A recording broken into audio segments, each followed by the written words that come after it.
За сайн байцгаана уу? Манай Dark Valentine-ийн 10 дахь дугаар бэлэн болцсон байна. Тэгээ өнөөдөр төлөөнөгийн ээлж. За би өнөөдрийнхөө дугаараар бас л нэлийн аимшигтай хоёр хос байгаа. Энэ хоёр бол бүр үнэхээр амар заяа. За хэрэгтэй орё шүү та. Манай подкаст чинь нэмэх 18. Жохон хүүхдүүд сонсч болохгүй шүү.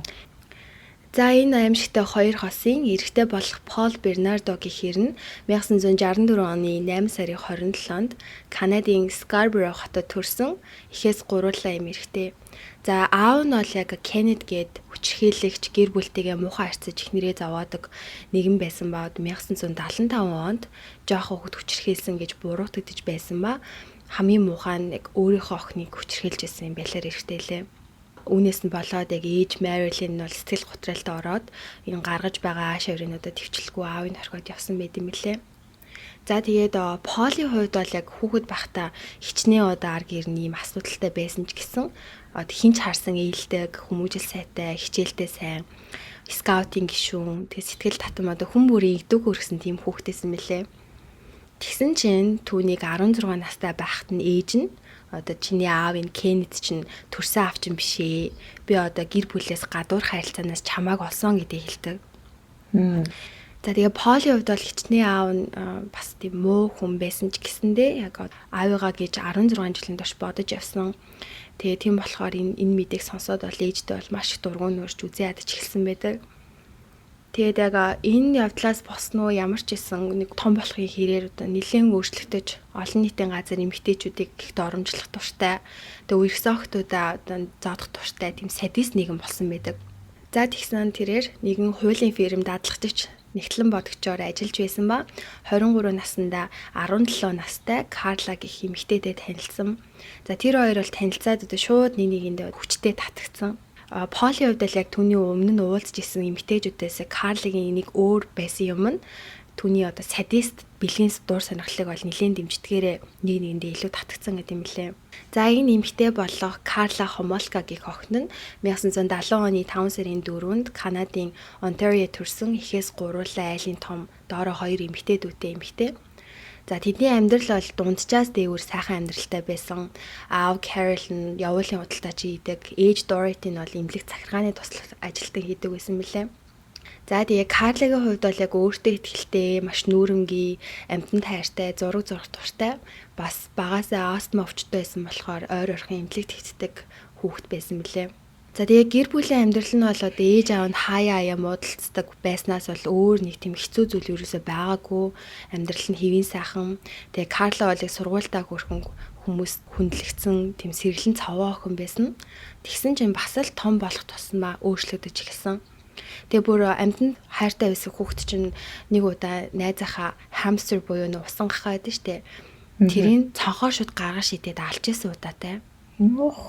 Тэгээд 12 настайгаас эхлээд янз янзын гэмт хэргийн ном нийтлэл уншаад бүр донтож эхэлсэн.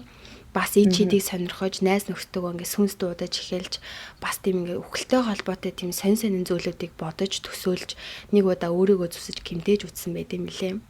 Тэгээд 10 жилдээ бол яг хид хідэн найз залуутай байсан. Тэгээд харт амиг ер нь хэрглэж үзэж дэггүтдэг нэгэн тийм болсон мэлээ том болоод.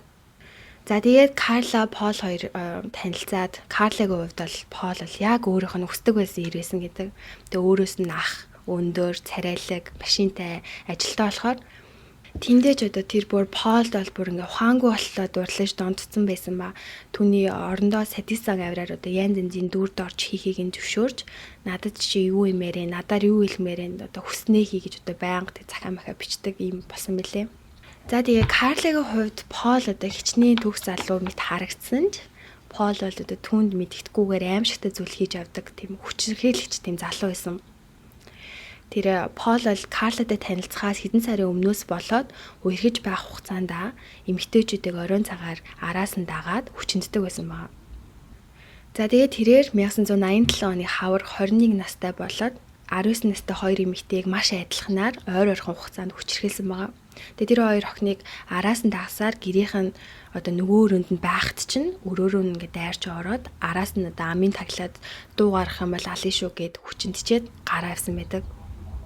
За тэгээд үүнээс хойш энэ хэргийг хийгээд байгаа хэрэгтнийг Хотаяра Scarborough-гийн хүчндэгч гэж нэрлээд тэгээ хаасаагүй хайсан болч яг түүний царайг хохирогч нар нь юуээс хараагүй болохоор ерөөсөө олж чадахгүйсэн. Ингээд Пол бол ингээд оройн цагаар хохирогч болцохоор тийм охтуудыг хагаал машинаа бариа явж идэг гэсэн байхгүй юу. Тэгээд тухайн үед бол амхандаа л хүн болгон сэрэмжтэй сандарч орой үчээр ингээл ганцаар явахгүй хичээдэг байсан боловч хохирогч нар нэмэгцээр цагдаагийн ч одоо яг хин хийгээд байгааг олж чадахгүйсэн. Ингээд тэрээр 1987-аас 1990 оны хооронд 10 эмэгтэй хүчндээд 6 эмэгтэй хүчндэх гэж оролцсон байдаг. Бүр аюу муха садист замаартай гэсэн штэ. Тэг хүний санаанд оронгүй муха зүйлүүдийг хийдэг гэсэн мөлий. Тэг заримдаа хохирогчоо хүчнэснийхаа дараа эмэгтэй лөө ингээд чулуу мод идэр чихдэг. Тэгээ бас ямар цаа юм бэ. Харин тийм. Тэгээ бас дуусныхаа дараа хохирогч нь одоо ингээд босоод явахыг оролдох юм бол дахиж нэмж зодоод хүчрхийлсэн бас хохирогч нь ингээд цугтах гэж оролдоод одоо хүчндээ чадаагүй байх юм бол гой мөрөө ингээд хутгалж утгасан ингээд амар зүйлүүд хийсэн мэлээ. Түүний хохирогчдор бол дандаа 15-аас 22 насны охтууд байсан. За тэгээ энэ олон хохирогч дундаас бараг түүний царайг харсан хүн бараг л байгаагүй. Ашгүй харин ганцхан эмэгтэйлэг урдаас нь хальт харснаар ам зургийг гаргаж өгдөг цагдаагийнх нь. Ингээд хаасаагүй яг зургийг ингээд ил тавиад хүмүүсээс одоо ийм иймэрхүү хүн харсан уу гэд харж явж байхад яг хоёр хүсэлт ирсэн байгаа цагдаа дээр нэг нь болохоор банкны ажилтнаас иймэрхүү залуу харсан гэд нөгөөх нь болохоор Поли яг нэг сайн найзууд байхад нэгнийх нь эхнэр нь одоо Пол гэ залуу бол манай нөхрийн найзаа тэгээд манай нөхөрт бол дандаа тийм садист бэлгийн харилцааныхаа талаар ярьдаг байсан. Тиймээс би Полыг ингээд шижилж гинэ гэж ирж хэлсэн байдаг. Ингээд түүний дүүлэг авах гээд дууцсан. Тэгээ нийт 35 минутын ярьцлага авсан баг. За ингээд тэрээр ярьсгандаа эрэхтэй одоо костюм бижаг өмссөн, үсээ засуулсан, цэв цэвэрхэн. Тэгээ өөрөө бол айгүй ийлдэг, маш тайван, сандарсан зүйлгүй одоо эрэхтэй байсныг хараад цагдаагийнхан бол за энэ одоо эрэхтэй арай ч ийм зүйл хийхгүй байхаа гэд ер нь шууд толгойд нь орж ирэхэд байсан гэж байгаа байхгүй юу. За тэгээ цагдаагийнхан нөгөө тухайн үед л яг шижигтэй байх гэсэн нийт 150 гаруй өмнөөс нөө ДНК-гийн шинжилгээг авсан байсан. Тэгээ Полос бас тийм ДНК-гийн шинжилгээ авч болох уу гэд асуусан чинь шууд л одоо тик гэж зөвшөөрсөн нь л яг өөрийгөө одоо нэг гимгүү мэлцэхгүй байгаагаа ер нь харуулах гэж тийм жүжиглэж байгаа. Тэгээ ямар ч гэсэн ДНК-гийн шинжилгээг өгсөн байт юм лээ. За тэгээ тухайн үед л яг ДНК-гийн шинжилгээ бол одоо одооных шиг хөгжөөгүй. Тэгээ маш удаан хугацаагаар шалгадаг. Уг нь яг хэрэгтнийхаа ДНК-гийн шинжилгээг авсан байгаа хэрнээ бүхэл 2 жилийн дараа хариу гарсан байдаг юм билээ харамсалтай нь.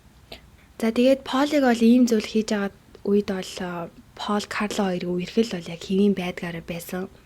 Тэгээд Карлогийн хувьд бол яг хизээ Полын ингэж октоодыг хүчрхийлдэг байсныг мэдсэн нь бол яг тодорхойгүй. Гэхдээ ямар ч хэсэн Карло мэдсэн ч гэсэндээ дургүй байгаагүй байсан гэдэг.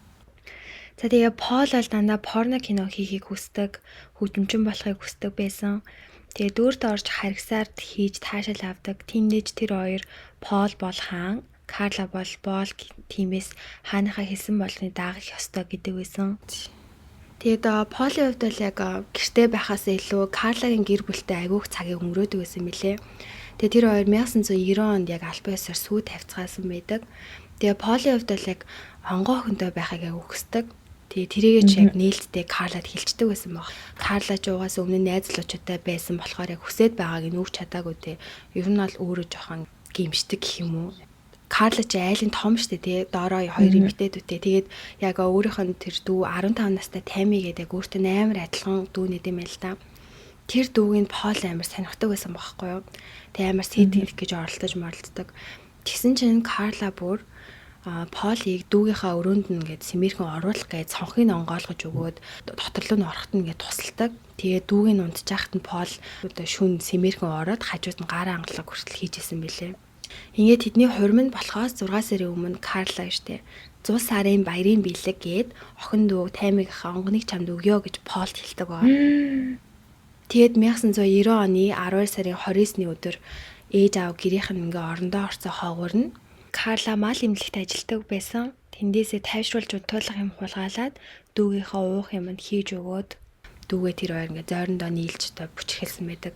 Тэгээ бүр тэрийгээ дүрсжүүлээд видео бичлээ гэсэн мэт. Тэгсэн яг дүү нь яг удалгүй бүр амар ингээ бөөлжиж эхлээд Тэгээ бүр нөө бөөлцөндөө хоолойнд боогдож амьсгалж чадахгүй ингээ ухаалтчдаг байгаа. Тэгсэн чинь нөгөө хоёр чинь ингээ туслах гэж оролдож чадахгүй болонгуудаа шууд дүүгийнхаа хувцсыг өмсгөөд унлахын өрөөр ингээ юу ч болоогүй юм шиг оруулаад тэгээ нотлох байранд тэдрээ ингээ нуусныхаа дараа түргэн дуудаад даанч хөрхийн амьд нөгөө дүүн эмнэлэг тухайн оролгүй байсаар агаад ингээ нас орчдөг байгаа. За ингээд нөгөө дүүн санаандгүй нас орсон гэж одоо дүгнэлт гараад ерөөсө тэр хоёрыг хинч шижилээгүй ингээ өнгөрсөн байт юм лээ зүгээр. Ингээд тэдний хорин ойрцоор одоо ээж аав нь мэдээж одоо гэр бүлийнхэн дүүгийнх нь нүхэл гашууд нь штэ тий. Карланы найз руугаа хэлсэн байгаа байхгүй юу. Одоо миний хорин болох гээд ах чинь ээж аав ингээд таймыг алдсан гуниглаад ерөөсө тоохгүй юу ч удаан гашуудтын одоо болоо штэ гэж тэр бүр хэлсэн байдаг. Дүүн дөнгөж өнгөрөөд хэдхэн сар болж байгаад угаасаа ойлгомжтой. За ингээд тэр хоёр 1991 оны 6 сард хурмай сүр дүүлэнтэй хийсэн. Тэгээд тусдаа гарч амьдарцгааж эхэлсэн байгаа. За тэгсэн чинь удалгүй Карла өөрийнхөө тэр ажилладаг байсан газараа таньдаг байсан 15 настай Жен гээд охиныг одоо гадуур дугаалж яваал гэртээ орой ол идэвхтэй уух юмд нь бас л яг тэр тайвшруулах юмыг тэгээд ингэж өгөөд нөгөө охиноо ухаангүй болгоцсон хаагуур нь төхөрлөгөө хормын бэлэгчин бэлэн шүгэж хэлж байгаа байхгүй. Йоо ямар амар салаад байлаа наа. Харин тийм. Тэгээ бүр хөөрхөн охиныг шүнжэн бүр ингээд янз янзаар хүчрхийлж бичлэгийг хийсэн. Тэгээ маргааш нөгөө жоохон охин чинь босоод аахуудаа нөө алкогол ууж үзээд одоо юу ч санахгүй бөөлжөөд одоо би ингээд шартаад одоо ингэдэм мэн гэж ойлгоод мдээгүй өнгөрсөн байхгүй амар сонио хүчрхийлүүлснэ. Тэгээ би ерөөсөө ойлгоогүй угаасаа биэнд нь ингээд мэддэж штэ. Шаардах чинь нэг өөр одоо доошоо ингээд би хаанд мэдтэнүүд яаж мэддэхгүйсэн ямар ч байсан ингээд мдээгүй өнгөрөөд за тэгээ бүр дуусаагүй 2 сарын дараа дахиад нөгөө охины чинь яг энэ гаргаараа мэддэгдэлгүйгээр хүчрхээсэн байдаг тэр хоёр. За тэгээд энэ охиныг хүчрхээснийхаа хэдхэн хоногийн дараа нөгөө Пол чинь дахиад гадуур хохирож болцохоор охин ингээ хаагаад явсан байхгүй оройн цагаар. Тэгсэн чинь Лесли Махафигийн 14 хүн настай охин найзандаа байжгаад орой гэрт нь очиход ээж аав нэг хатуу байсан юм байл та тухайн үед. Тэг чи одоо ингээ орой яг хідэн цагаас ирэх ёстой байсан. Тэрнээс хойш ирэхгүй байгаа юм бол би ингээ хаалгаад хөвчсөн байх шүүгээ. Тэгсэн чинь яг гэртээ очсон чинь хаалганд үжэтэй дээрээс нь төлгөөрөө мартцсан. Ээж аавыгаа нөө хонх дараа сэрэхийг хүсээгүй айгаад байшингийнхаа тэр хавцаа ингээ зогсож исэн чинь нөгөө Полтой таарад. Тэгээ Пол одоо тэр охиныг хулгайлж гэртээ авчиад Карлатай нийлээ тэр хоёр 36 цагийн туршид маш их зовоод тарчлаад хүчрхийлэн бичлэгийг хийсэн.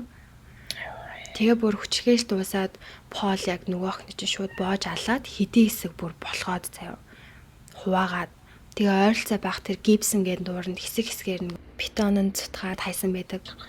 Тэгээд яг тухайн үед бол хүрхий Лесли охиныг бол хотоороо хайж исэн ч гэсэн алга болоод 14 хоногийн дараа ингээд нууран загсалж явсан аав хүү хоёр санаандгүй уустай зүйлийг олж харснаар яг цагдаа нарт мэддээд яг бие хэсгүүдийг ингээд олдсон байдаг мэлээ.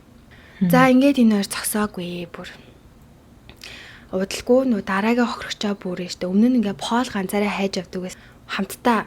Тэгээ тухайн үед чинь ингээд ийм амар хэрэгүүд гараад байгаа болохоор хүн болгон оройн цагаар ганцаараа явахгүй.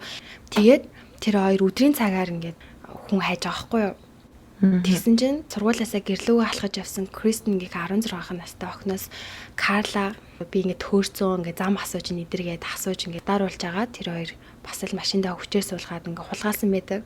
Тэгээл хүүрхэн охин нь бол мэдгүй шүү дээ. Тэр охин бол найз нөхдөдөө ингээд болгоомжтойгоор оройн цагаар ингээд явж болохгүй шүү гэж хэлээд идэг гэсэн хэрнээ хинч харсан Карла Пол хоёр ч юм бол царайлагч гэх юм уу хүнд харсан тийм муу хүмүүс чиг харагдаагүй байхгүй юу? Тэгээ шууд мэдлгүй ингээд туслах гэж оролцож байгаад ингээд хулгайлагдаад тэгээ тэр охиныг тэр хоёр гэртээ авчираад бас л 3 өдрийн турш одоо Пол ч юм бол хүчрхийлэхтэй амар балиар одоо би хаан чи боол мол гэл тийм балиар тийм дүүрт орж хийдэг. Тэгээ тэр балиар төсөөллөөрөө одоо янз янзаар хөрхөн охины тарчлаан зовоож хүчнээд бичлэг хийсэн. Тэгээ Полийн хувьд хохирогч нараа задаж маш харгас хандхаас гадна Карлагч гэсэн байнгын харгас аргаар хийдэг өвөнд нь орохгүй бол зоддог байсан. Тэгээ Кристен охиныг Пол боож хөнөөгөөд жалганд нүцгнэр нь хайсан. Гэрээсээ хол. За тэгээ энэ балиар хоёр юм охтыг нийл хүчрхийлээ тарчлаан зовоож дуу ингэж хийжсэн. Тэгсэн чинь удалгүй нөгөө нэг Пол чинь Карла лугаа угаасаа гар үрдэг байсан ч гэсэн бүр илүү амар зодож эхлээд тэгээ хоорондынх нь харилцаа нь ингээ хагаралтаж эхлээд Карла тустаа гараад салаад явцсан мөлий. За тэгсэн чинь Полоос авсан ДНК-гийн шинжилгээ байгаа штэ.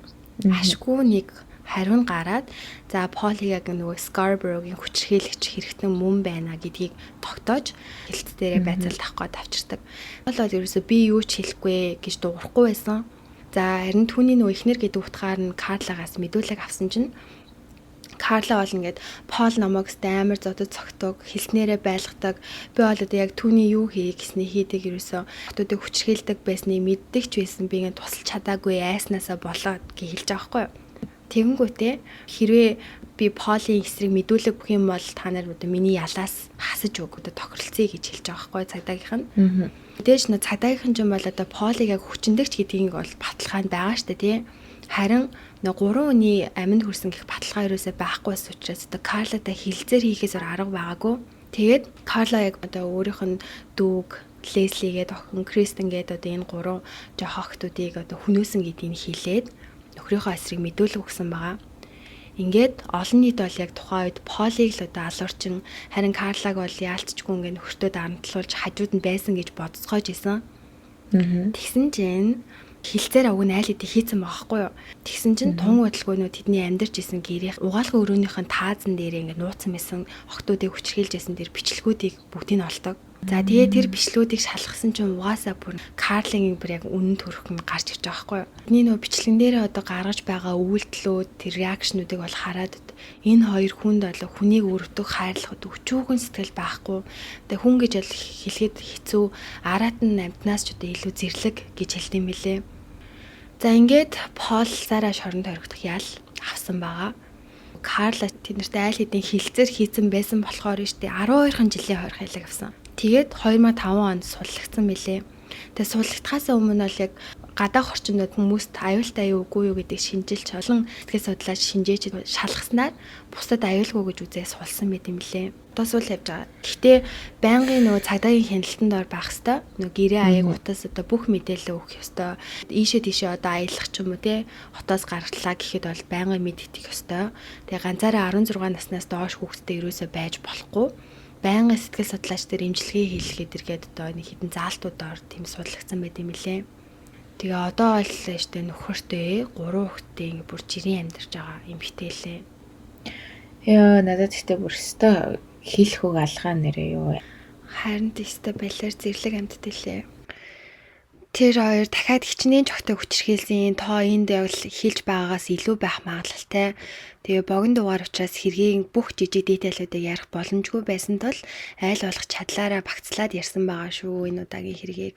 За тэгээ өнөөдрийн дугаар маань ингээ өндөрлж гин. Маргааш гэрлээ маань.